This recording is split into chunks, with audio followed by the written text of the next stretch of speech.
I hope you guys, I don't know, who has read the book? Is anybody, like, cool. Are you enjoying it? Okay, good. Yeah.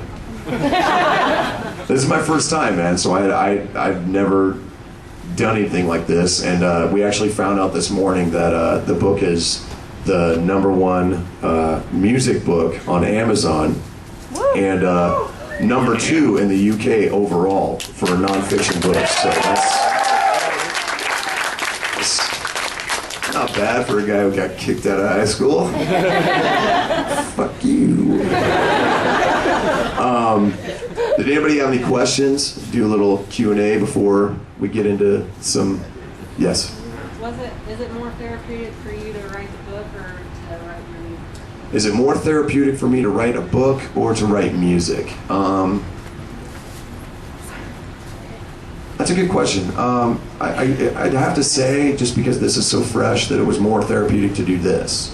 When you're writing music or a song, you're kind of in the confines of the 3 minutes, 4 minutes, you're trying to make it, there's a host of other things going on in a song, you're trying to find the hook, you're trying to find the melody, the structure.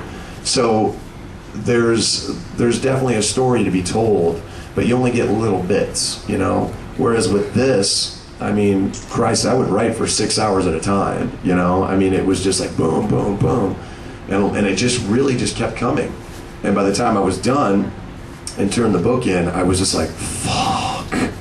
And I just felt like 40 pounds lighter. Like, it was very weird. You don't realize what you're carrying around until it's not there anymore. So I guess I would say, writing this book, definitely getting a lot of the stories out. Obviously the Waterloo chapter, which is really heavy. Letting that go definitely felt good, to just be able to kind of put that down and walk away, and start living instead of surviving, because there's a huge difference at the end of the day. It felt good to do that, so and that's probably why I'm looking forward to doing another one. But it's either way, it feels good to just let that stuff go. Cool. Yes, sir. Yeah. What is inspires you to write and for the book and for music, both? What inspires me to write for books and for music? Yeah. Probably just life, man. I mean, life is weird enough that, I mean, there's just a host of material that you could get into, whether you're worried about your own behavior or past experiences, or if you're thinking about a friend's behavior or your family's behavior. I mean, there's so much that can come to you. But the thing I've realized is that if you don't chase down inspiration, it will come to you. You know what I'm saying? A lot of people, they cast about too aimlessly, looking for something to inspire them, or if they just kind of keep their feet set where they are, it will naturally come to them. It's like chasing your own tail. There's no way, and if you do catch it, you're gonna hurt yourself. So for me, it makes more sense to just kind of not push it. It's like trying to shove a pillow into a keyhole. You know what I'm saying? Like, if you try, you're not gonna get anywhere, basically. But if you just let it naturally happen, it'll pay off 1,000-fold, basically. By the way, you flipped me off once at this concert. Of course I did. Of course I did. No. You had it coming. Exactly.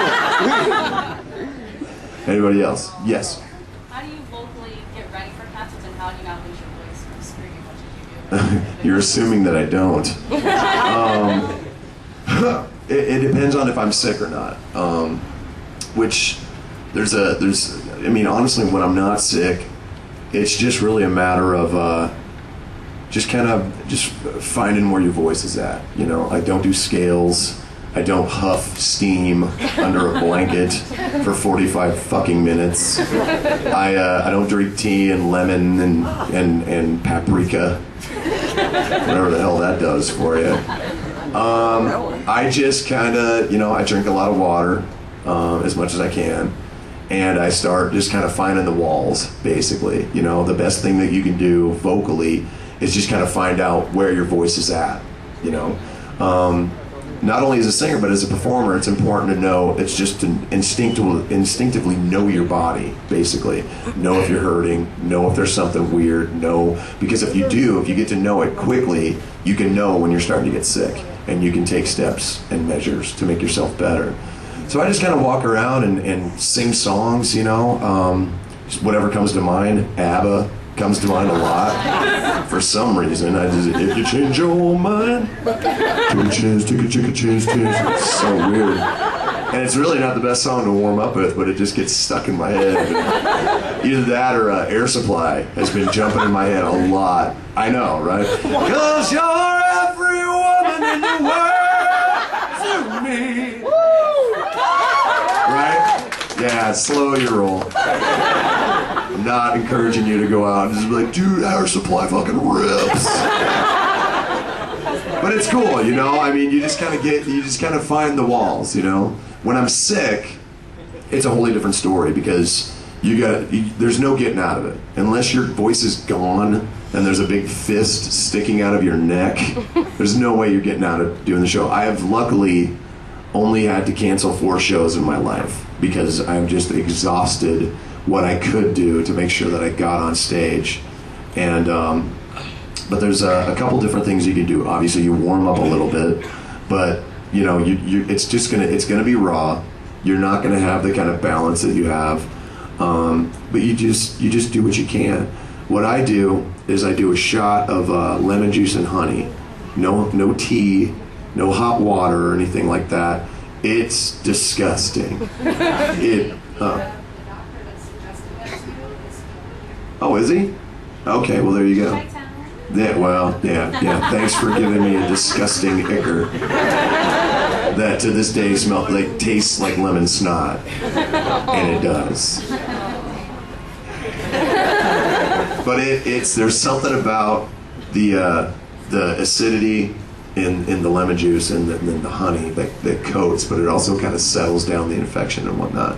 So if you ever see me just hacking up weirdness on stage, I was like, well, he's got a cold, and here comes that lemon shit. It's really bad. Anybody else? You. Where's your favorite place to have some good nachos that aren't from the movie?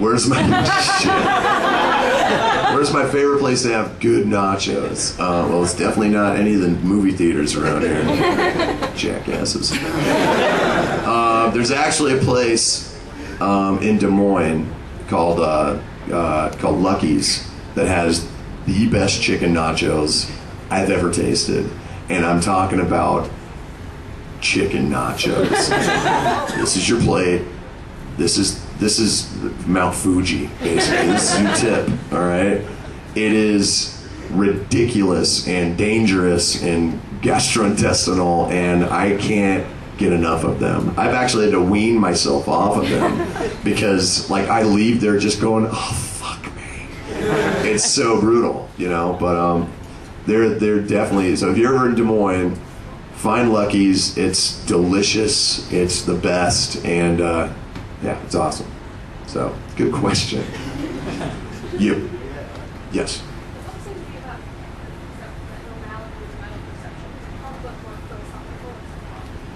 Would I call the book more philosophical?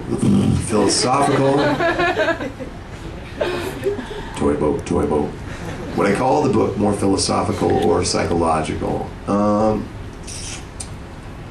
I guess I would call it's a little of both, I mean, philosophy in a lot of ways is almost a crock as well. There are people who think they're just so much more even keeled than anybody else, and yet all they do is talk out of their fucking ass, I'd